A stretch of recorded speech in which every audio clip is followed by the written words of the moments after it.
Well, Jim, on the topic of AEW contracts, a report we have here, someone sent this link from SE Scoops by Andrew Who is Essie? I keep hearing about her.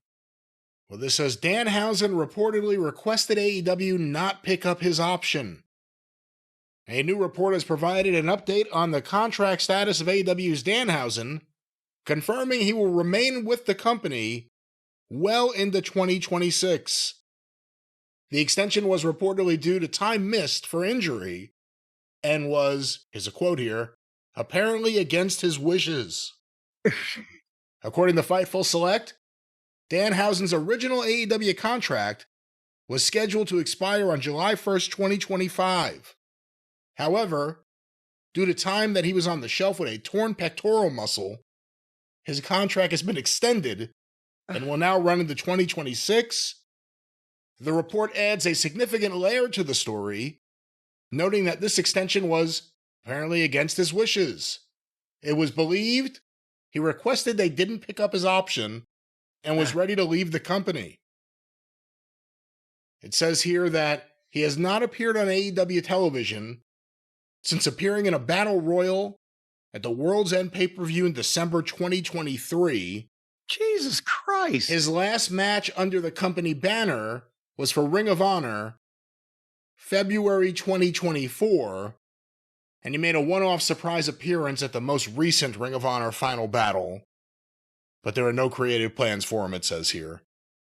What do you think of this situation? I mean, we're talking about the Jericho contract. Let's talk about Danhausen, who we haven't seen apparently since 2023. I wonder, is his family calling to get a welfare check done? Okay, this is an example of apparently the only people that Tony stands up to and is a boss to and is a hard heart to and pulls all these legal maneuvers on is the fucking underneath guys that can't really fight back. Who was the last one he extended? And it was like, well, what the fuck? Just leave the guy go. What good is it? But okay, I can understand. Danhausen, from all accounts, is a very wonderful person as a person. So we're not even talking about just wrestling now as an employee. If it was like he got badly hurt and his, he'll never be the same. He might not be able to wrestle again. We're going to keep him on contract, even if he wants to go because he just feels like he's a burden on us. No, we're going to, for some benevolent purpose.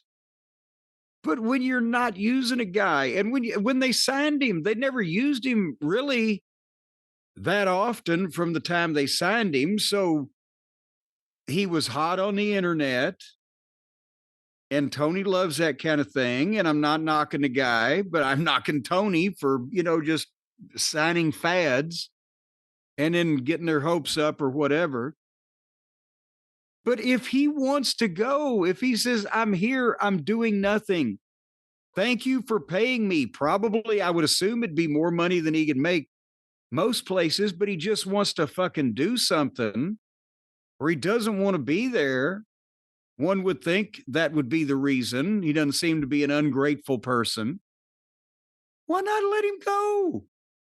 What damage if he showed up on Raw tomorrow? What damage could that possibly go? So I'm not going to, just rant and rave at Tony for keeping guys on contract to be nice to him because they were out for so long and hurt or whatever. He wants to make sure they're paid.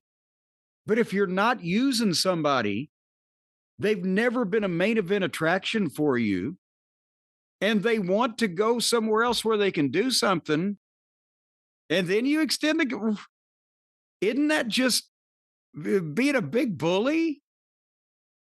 Am I being too soft-hearted on Dan Meister? Well, it depends on what's behind this. William Regal got out of his contract by saying he wanted to go home and be close to his son. Miro went to Bulgaria. If they wanted to make Danhausen a fucking NASA astronaut right now, what difference would it make? William Regal was featured in everything. And yes, he gave him a line of "Who Shot John" to get the fuck out of there. Well, I'm sure you're aware, and not saying it's true because I just don't know, but there is a line of thought people have that Danhausen is somehow punished because he's friends with CM Punk. Do you think that's a fair thing or not a fair thing?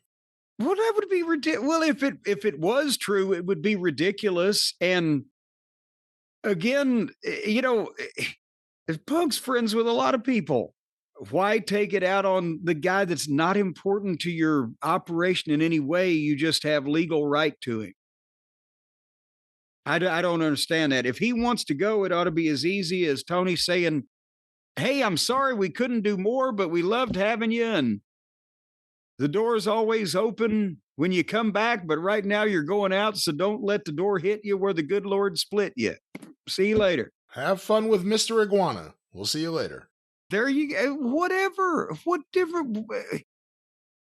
If it's not like goddamn one of his main event guy, MJF suddenly says, "I want to be on Raw next week. I need to get the fuck out of here. Let me go." Well, not so fast, Mr. MJF. But it's Danhausen. But how many people has Tony disappeared off his TV? Ricky Starks. Wardlow's still under contract. Ricky Starks left after just being frozen off TV for what, almost a year? 8 months? Yeah. Whatever it was. It's a weird thing that Tony does. I've heard it said as simple as if he thinks you're going to go somewhere else, he doesn't want to give you his TV time to sell yourself. But then you have guys like sitting out for a few years. I mean, Danhausen hasn't been on TV since December 2023. We're coming up on 2 years. Where's Britt Baker? Where's Wardlow? Where's Camille? And these are just like current cases. Jungle Boy. Where the hell's Jungle Boy? What? I forgot about him. And thank you for reminding me, son of a bitch. I finally forgot about him. And here you mention his name. But that's... I wonder, should somebody do a list to see if Tony is paying more wrestlers to stay home than he is to come to work? Yes. I would like to see that list. Yes. Well, we'd like to see a lot of lists these days. Which one do you think we'll get first? That one or the other one? I think neither nor would be my guess. But there we go, Jim. That's that one there. Danhausen's contract. Good luck, Mr. Hausen.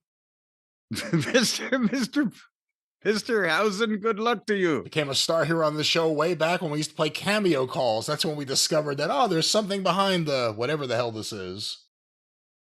Let's get some questions here, Jim. He could have been a member of the House of Svengoolie now if he hadn't signed with Tony.